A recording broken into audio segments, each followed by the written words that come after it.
السلام علیکم ورحمۃ اللہ وبرکاتہ۔ بسم اللہ الرحمن الرحیم۔ موت کی سختی سے بچنے کا نبوی نسخہ۔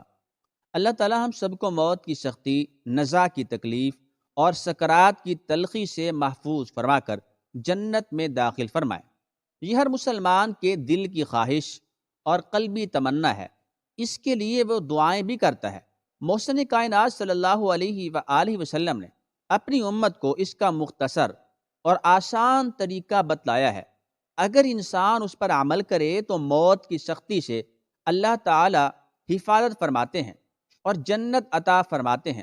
سکرات، نزا، جان کنی اور سانس اکھڑنے کے وقت رحمت ایزدی اس انسان کو اپنی آغوش میں لے لیتی ہے اور وہ سختی، تلخی اور تکالیف و مصائب سے بچ جاتا ہے۔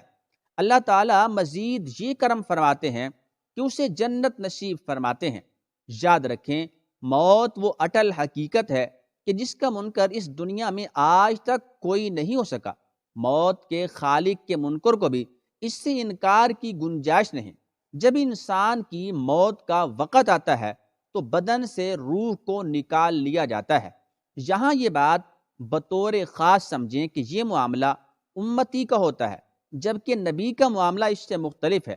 آپ صلی اللہ علیہ وآلہ وسلم کی موت روح کو جسم سے نکال کر نہیں آئی، بلکہ روح مبارک پورے جسم مبارک سے سمیٹ کر دل مبارک میں جمع کر دی اور چند لمحے بعد واپس پھیلا دی گئی، اور اس کے بعد مسلسل حیات ہی حیات حاصل ہے۔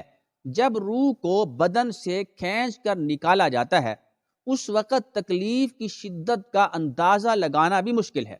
اللہ اللہ، اس تصور سے ہی انسان کی جان نکل جاتی ہے، رونگٹے کھڑی ہو جاتے ہیں۔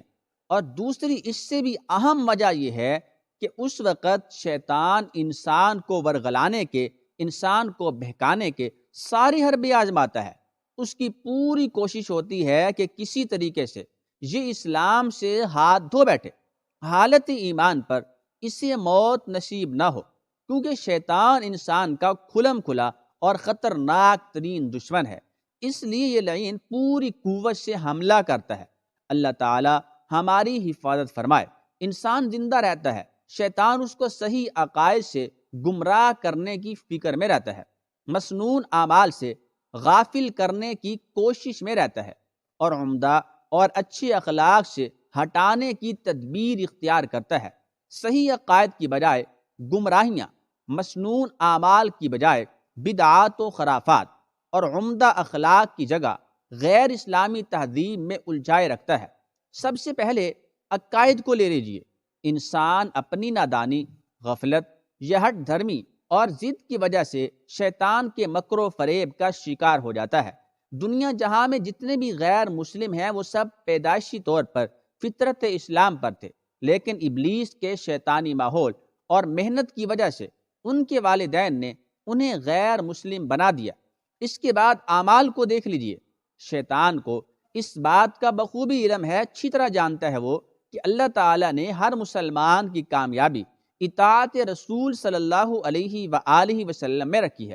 مسنون اعمال کی بدولت اسے دنیا اور آخرت کی کامرانیاں نصیب ہوتی ہیں۔ بھلا ہمارا دشمن ہمیں کامیاب و کامران ہوتے ہوئے دیکھ کر کیسے برداشت کر سکتا ہے؟ اس لیے وہ سنت چھڑا کر بدعت اور اسلامی کلچر کی جگہ غیر اسلامی تہذیب میں پھنسا دیتا ہے۔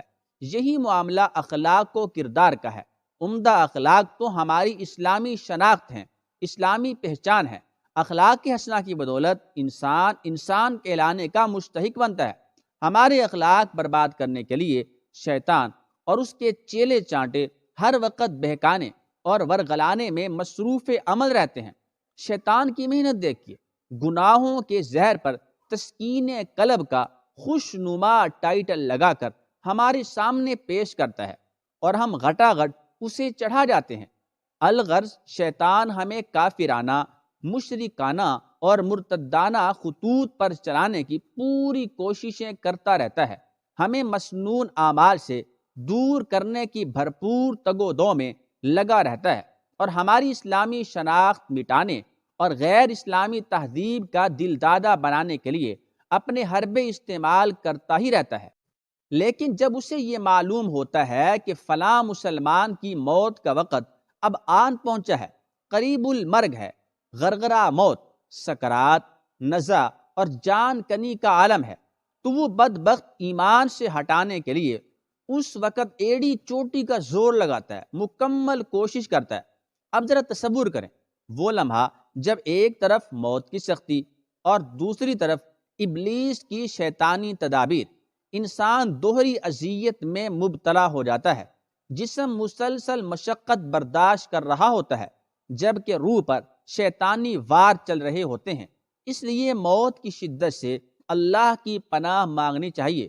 صحیح عقائد، مسنون اعمال اور عمدہ اخلاق انسان کو دنیا میں فائدہ دیتے ہیں، اللہ اور اس کا رسول راضی ہوتے ہیں، دل کا سکون حاصل ہوتا ہے، رزق حلال میں برکت ہوتی ہے۔ یہ امور، یہ کام موت کے وقت بھی اس کو فائدہ دیتے ہیں۔ فرشتے اور ملک الموت موت کے وقت اس کے سرانے بیٹھ کر پیار سے یہ کہتے رہتے ہیں۔ حضرت سیدنا ابو ہریرہ رضی اللہ تعالی عنہ سے روایت ہے کہ نبی کریم صلی اللہ تعالی علیہ وآلہ وسلم نے فرمایا، قریب المرگ انسان کے پاس فرشتے آتے ہیں۔ اگر وہ شخص نیک ہو تو فرشتے کہتے ہیں، اے پاک جسم میں رہنے والی پاکیزہ روح، تو قابل تعریف ہے، تجھے اخروی راحت و آرام، بے حساب رزق اور ایسے رب کی ملاقات کی خوشخبری ہو، بشارت ہو جو رب تجھ سے ناراض نہیں ہے بلکہ تجھ سے راضی ہے۔ وہ فرشتے یہ جملے دہراتے رہتے ہیں، ان جملوں کا تکرار کرتے رہتے ہیں کہ ایسے پکی اور نیک مسلمان کی روح جسم سے باہر آ جاتی ہے، بلکہ اس سے بھی بڑھ کر آخرت میں بھی ان کے فوائد ملیں گے، اللہ اور اس کے رسول کی رضا ملے گی۔ ساقی کوثر صلی اللہ تعالی علیہ وآلہ وسلم کے مبارک ہاتھوں سے حوض کوثر کا جام کوثر نصیب ہوگا، جہنم سے بچا لیا جاتا ہے، جنت اور اس کی تمام نعمتیں اس کا مقدر ٹھہریں گی، بلکہ جنت کی سب سے بڑی دولت ذات باری تعالیٰ کا دیدار اس کو نصیب ہوگا۔ اس کے برعکس غلط عقائد، بدعات اور غیر اسلامی تہذیب اپنانے والے کو دنیا میں نقصان، موت کے وقت بھی نقصان، اور آخرت میں تو ہے ہی خسارہ۔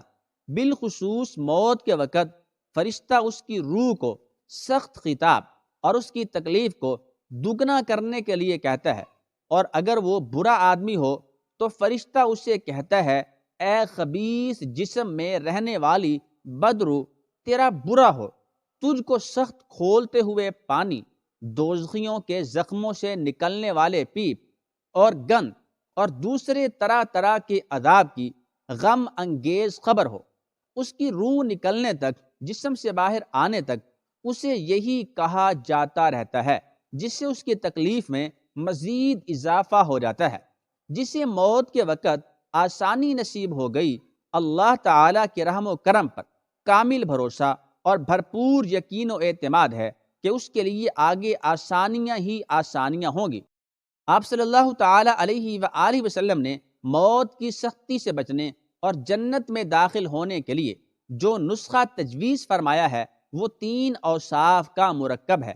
حضرت سیدنا جابر رضی اللہ تعالی عنہ سے روایت ہے کہ رسول اللہ صلی اللہ علیہ وآلہ وسلم نے فرمایا کہ جس شخص میں 3 خوبیاں موجود ہوں گی، اللہ تعالیٰ اس کی موت کو آسان فرما دے گا اور اسے جنت میں داخل فرما دے گا۔ کمزور پر نرمی، والدین سے شفقت اور غلاموں کے ساتھ حسن سلوک کرنا، یعنی غلاموں کے ساتھ اچھا اور بہترین سلوک کرنا، کمزور شخص کے ساتھ نرمی کا برتاؤ کرنا، یہ سب سے پہلی بات ہے۔ انسانی معاشرے میں ظالموں کا ظلم، جابروں کا جبر اور ستم گروں کے ستم کا نشانہ ہمیشہ کمزور انسان اور کمزور قوم رہی ہے، خواہ وہ خاندانی، مالی یا جسمانی طور پر کمزور ہو۔ اصدق الصادقین پیغمبر صلی اللہ تعالی علیہ وآلہ وسلم نے کمزور شخص سے نرمی کا برتاؤ کرنے والے کے لیے موت کی سختی سے حفاظت اور جنت میں داخلے کی بشارت ذکر فرمائی ہے۔ اے کاش ہم اس بات کو دل سے سمجھ سکیں کہ کمزور پر نرمی کرنے والا اللہ تعالیٰ کو کتنا محبوب ہے، کتنا پسند ہے۔ دوسرے نمبر پر ہے والدین سے حسن سلوک کرنا، اچھا سلوک کرنا۔ یہ ایک حقیقت ہے کہ والدین وہ ہستیاں ہیں جن کی محبت میں کھوٹ نہیں۔ انسان کی تربیت میں بنیادی کردار والدین کا ہوتا ہے۔ زمانے کی سرد و گرم مصائب و آلائم اور پریشانیوں کی سخت تمازت سے بچنے کے لیے سایہ والدین کے سر کا سایہ ہوتا ہے۔ ان کو راضی کرنے سے اللہ راضی ہو جاتا ہے، اور ان کو ناراض کرنے سے اللہ بھی ناراض ہو جاتا ہے۔ ان سے بدتمیزی، بد اخلاقی، دھکے دینا، مارنا پیٹنا تو کجا ان کے سامنے اوف تک کہنے کی اجازت نہیں ہے، بلکہ ان کے سامنے بچھ جانے کا حکم ہے۔ ماں کے قدموں تلے جنت تو والد کی فرما برداری کو اس کا دروازہ قرار دیا گیا ہے۔ والدین سے محبت و شفقت کا برتاؤ کرنے والوں کی یہ ادا بارگاہ عزتی میں اتنی محبوب ہے کہ اللہ تعالیٰ ایسے شخص کو موت کی تلخی سے محفوظ فرما کر جنت میں داخل فرماتے ہیں۔ احسان علی المملوک، نوکروں، غلاموں اور ملازموں پر احسان کرنا، ان کے حقوق ادا کرنا، بر وقت اجرت دینا، معاملات میں نرمی اختیار کرنا، اور اگر ان سے غلطی و کوتاہی ہو جائے تو حتی الامکان معاف کرنا، ورنہ حکمت عملی اختیار کر کے مناسب انداز میں ان کی اصلاح کرنا۔ بات بے بات گالم گلوچ، مارنا پیٹنا، طاقت سے زیادہ مشقت سے کام لینا، حق تلفی کرنا اور ظلم کرنا تو شریعت میں جانوروں کے ساتھ بھی جائز نہیں، چہ جائے کہ اشرف المخلوقات انسان کے ساتھ ایسا رویہ روا رکھا جائے۔ اللہ تعالی ہماری دنیا بہتر فرمائے، موت کی تلخی، قبر کی سختی، حشر کی شرمندگی اور جہنم کی گرمی سے حفاظت فرمائے۔ وہ اعمال کرنے کی توفیق نصیب فرمائے جن سے وہ خود راضی ہو جاتا ہے، اور روزے میں ان کے حبیب کا دل خوش ہو جاتا ہے۔ آمین بجاہ شفیع المذنبین صلی اللہ تعالی علیہ وآلہ وسلم۔